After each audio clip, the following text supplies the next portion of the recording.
Let me take this call. Let me see if it's spam or somebody. Hold on. Dave's gone by. Hello. Hi, who's calling, please? Oh my God. Oh my, can I put you on? I'm doing the show. Can I put you on the air? Well, hold on. Let me put you on speakerphone because this is kind of a one-way conversation at the moment. So here, folks, is someone I had wanted to get on the show playing our Today Yesterday quiz, but couldn't really do that. Got a little bit of feedback there, but behind the feedback, you will hear my cousin Adam Glass. Adam, how are you? I'm well. How are you? And happy birthday, young man. Well, not so young, but thank you very, very much. Happy days to you too. And thanks so much for calling. So, has it been? How is your, what is it, 23 days so far into 2021? How have they been for you? Well, it only feels like 450 days so far. Even for just this year. I'm not counting 2020, which was a hell of a year. We all know that. It was. No, it's been interesting. I mean, we've obviously had a very interesting start to the year. I mean, January 6th, the day that will go down as the footnotes. And our illustrious ex-president. And all the things. Listen, I have to stop for a moment and plug something here. I'm loving some Rabbi Sal. I really do. Well, Rabbi Sal will be with us in a little while to do not a rabbinical reflection, but he's going to be going through the newspapers of Jewish newspapers locally. So he's going to have some fun with that. One hopes he'll have some fun with that, and that you will too. So, are you plugged in? At the moment, I am. Well, at the moment, I'm with the hound out in the field. So oh, wow. And what are you doing with the hound out in the field? Are you that lonely? No, I'm kidding. I'm kidding. No. My job is to throw the ball. Their job is to chase it. And as long as they keep chasing it, bring it back, we're all good. What kind of ball, by the way? What kind of ball? What kind of dog? Excuse me. What kind of dog? I don't think that was a mistake on your part. No, that was Freudian, man. I know you. I'm 57. I'm already tired. I'm like, what kind of testicle are you throwing at the dog? No. We've got two Goldens. Got a standard, beautiful golden Charlotte, and I've got a white Golden named Jack. Yeah. So is that why they call them retrievers? Because you just throw stuff and they keep bringing it back? I have no bloody idea why, but I believe they're originated in Scotland only about 150 years ago, and they're very good. They are very good retrievers and hunting dogs and so on. And they have what they call the retrievers soft mouths. Oh. Because they bred these kinds of dogs, all kinds of retrievers, for soft mouths because they wouldn't damage the meat when they were retrieving it for the hunters. So is that why you're out in the field with your dog, because it has a soft mouth and it won't hurt your meat? Is that is that what we're talking about here? Not as far as you know. So actually no, just because they're fun, friendly, really sweet and wonderful dogs. And they need exercise and like the cold. Huh. Well, so let me ask you, cousin Adam. And by the way, we have another cousin of mine who's going to be our special guest later in the show, Michael Levine, the New York City planner. I know I always ask you this, and I know I never remember, but just remind me and everyone, how am I related to you? Let's see. Easiest way is your grandmother and my grandmother were sisters. There we go. So my grandmother Lucy and your grandmother Arnie. Okay, yeah. We're sisters. We're sisters, yeah. And so you have, of course, your dad Philip. Right. And my mother Merrill, first cousins. You and I second cousins, and there you Cool. go. This is really, really terrible of me. Is Merrill with us? Yes. Oh, how is she doing? She's doing fairly well for 80-something. Yeah, well, for 80-something, yeah. So, what is she? There, assisted living. I mean, how she? What's her life? Living independent, married, living in Westchester. And excuse me 1 second, I have to. Okay, moderate behaviors. Get ball, yeah. And well, when dogs are dogs, and sometimes they have to be reminded. Only fraternization goes so far. Oh, good lord, yeah. There's that soft mouth again. Yeah. Yeah. So, little minx. Anyway, so, Yeah. yeah, no, she's doing very well, thank God. And, all things being equal, healthy and well. So that's your mom, and now Meryl and was it Iris? Our sisters are. So Iris is is the oldest of the three. Judy is the Oh, youngest. Judy, of course. Yes, yes. And Meryl's in the middle. Right. And how are Iris and Judy doing? Let me know. This is my family. This is the only time I'm ever going to ask. Iris just turned 91 in November. Wow. Yeah. God bless her. We should all live to be as young as she is. Right. Because that woman just will never stop.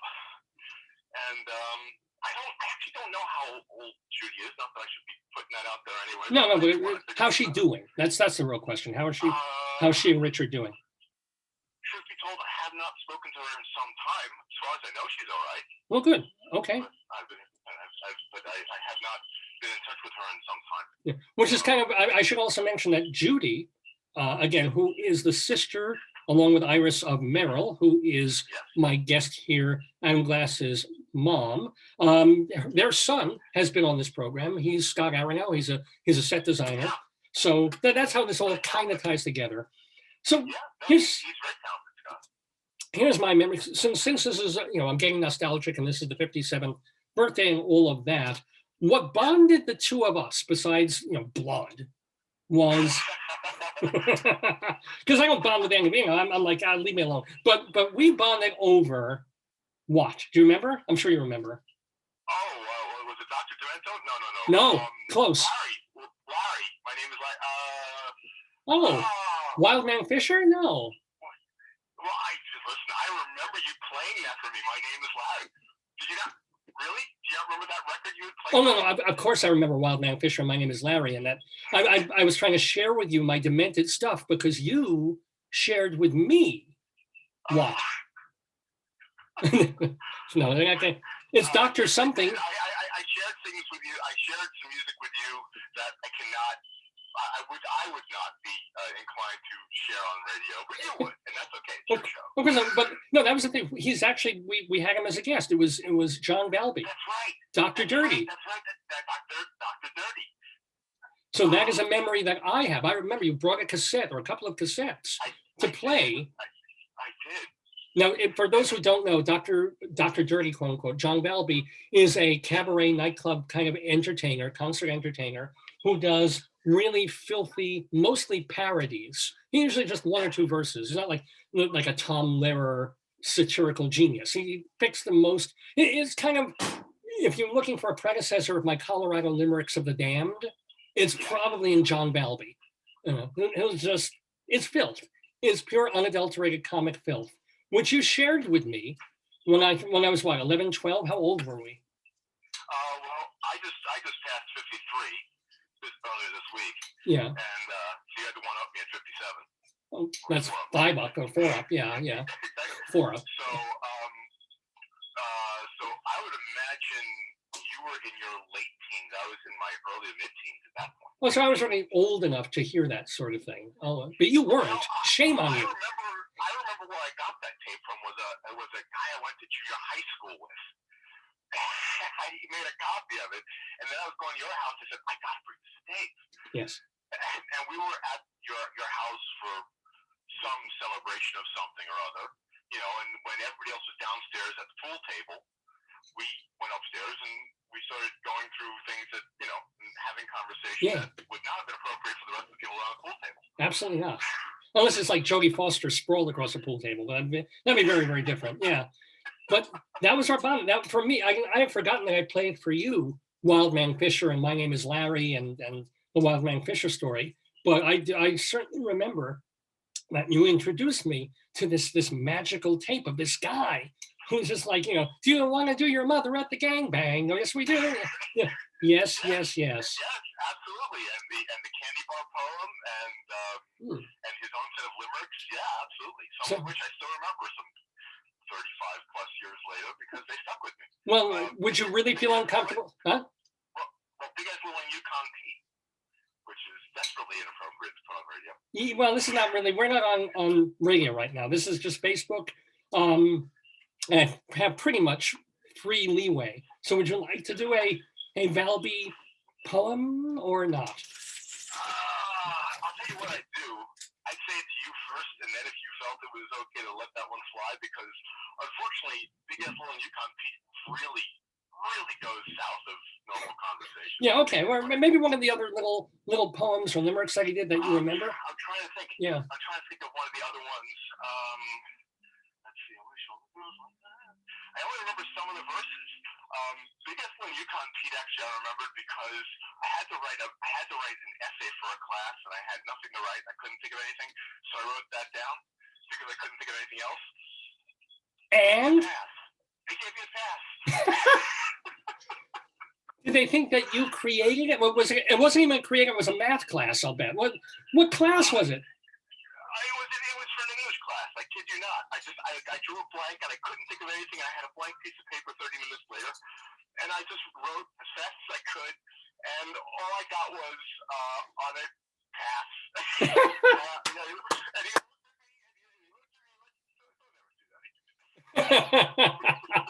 No, that wasn't the one other thing it reminds me, the one other thing that we kind of had in common was one teacher that you had that I never had. King Scope. I see him, I have him on Facebook all the time. Yeah. His name is Frank Scoblet. He's also been on this program.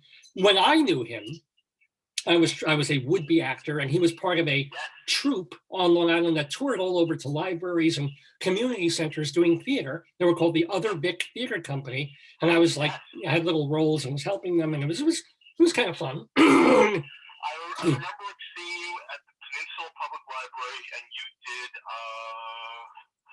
what was the name of the play? It was one that was with Robert Redford and someone else who did the movie version of it. Was it Barefoot? Whoa! Would it have been Barefoot in the Park? I don't even remember. It was Barefoot in the Park. Wow. I wasn't in it. I don't remember. I was probably just doing the sound or something. You were doing sound. Yeah. Doing sound, but I remember going there because you were going to be there, and so Frank and Mrs. Alana Caraccio. That was her name. Right? Yes. Yeah. So what happened with Frank Scoblet, as you know, is he was a teacher, and then he was a theater owner, and they ran the Other Vic, and then they bought a building out in whatever, Babylon or somewhere. They to do theater. They were going to have their own playhouse, and they opened a musical, and they opened it on the weekend of a giant January snowstorm. Nobody went. They lost thousands of dollars. They had to sell the theater. Happy ending. Why don't you tell everybody what happened to, well, people who watch the show would kind of know, but what happened to Frank Scoblet? I actually don't know. I know he retired and he's written a number of books. Well, you know what they're about. I'm sorry? You know what the books are about. Gambling, aren't they? Yes. Successful in Vegas and elsewhere? Yeah, he's one of those people who can't get into half the casinos because they know he knows the system and is more likely to win than lose a lot of the time. So he's actually one of these people who, for a living, gambles. Thousands. He's probably put away a nest egg now and doesn't do it. I don't know, but he's written books about it. I believe he's been banned from a number of places because. Yeah, because they think he's counting cards or something, or he's just too good, which is amazing to me. And he tilts the odds away from the house. Well, he couldn't, they couldn't prove it and they couldn't hold him, but they could invite him to leave and never come back. Yeah. So I believe that's what they did. But I remember him telling a story on the air, speaking of stories that we keep in our memory repository, of losing in one night, like an extraordinary amount, the kind of money that I don't make in 2 years in my current salary, right? Just one night gone, and just coming home and crawling up in a fetal position and almost sucking his thumb, and then coming back at it and making like half of it back in a couple of days. That's his life, Yeah, listen. I don't envy it. I don't think I could live. Could you? Do you think you could live like that? Could you be that risk-taking? Oh, hell no. Yeah. No. I love the scuba dive, and I've got no issue with critters of the deep and things like that. But I am otherwise generally rather risk averse. Yeah. So, for me, I may play poker once a year with a bunch of friends. We'll play poker, and if I win or lose $50, that's about as far as I'm prepared to go. Well, you have to also take off your underpants, which is it's a very strange game that you guys poker game that you guys play. But We don't talk about that. really, no, sorry, oops, excuse me. So Yeah, really. here's the deal, cousin Adam Glass. So want to thank you a lot for calling. I want to ask what are your goals for 2021? What are you hoping for? Oh, wow. I'd love for this COVID thing to get under control. That'd be kind of nice. Mm. And for my daughter to be able to go actually back to college and be at college versus via remote. That'd be nice. So she could actually have the college experience. That'd be kind of nice. Who can you say her name and what college she's in and what she's studying? She's Piper's at Piper. UConn. Ooh. And well, thankfully, unlike her father, she's very, very bright. She's honors program and pre-law and all kinds of other stuff. She got into different stuff, and she's doing very well, thankfully. And Good. hopefully she'll get to go back because the first semester was nothing but isolation. And that was a waste. Well, what is she? I'm sorry, I'm trying to get to the guests who are going to be calling in. But what's did you say what she's studying? What her major is? Right now, she's going for poli-sci, and she's considering a double major and something else and another minor. And what is poli-sci? So does she want to be a politician at some point? No, she's looking at law. Oh, how cool! And that is you have one daughter, that is correct? Yes. So I'm glad. I'm. You know what? Nobody's going anywhere. So if she's home taking classes and it's another semester away, it's we all get through it. It'll be a story that she'll tell her children. Yeah, right. So to see, when I was going to school, we didn't actually go. We were home because. Exactly. So anyway, Yes, sir. Cousin Adam Glass, I want to thank you enormously for calling in and saying hello on this episode of Dave's Gone By. My 57th birthday. Are you gonna sing to me? Because the song is in public domain now. You can actually sing Happy Birthday and not pay royalties. So you can sing that or sing a John Valby thing, but serenade moi. Let's see. I may have a voice for radio, but only when speaking. Yom Haledet Sameach and happy birthday to you. Oh, I wasn't expecting that. Yes, indeed. Thank you. Yom Haledet, of course. And that's what Rabbi Saul would say to me too. So thank you, Adam Glass, for giving us a buzz. Much health to you and your daughter, and my gosh, to your mom and your two aunts, who amazingly are still with us. I think that's fantastic. So just a much better year than the one we've been having to all of you. Thank you. And to please your parents and everyone around you, if you will, and to your wife, of course. Absolutely. Hopefully one of these days I'll actually get to see you since you're local nowadays. Yeah, I mean, what am I? I'm like 4 miles away. Just come by in a car. I'll wave to you. I'll throw food at you, and you can come get it on the lawn and throw stuff back at me. It'll be fun. Nice. Yeah, works for me. All right, my friend. Have a great one, and thank you so much. Bye. Take good care.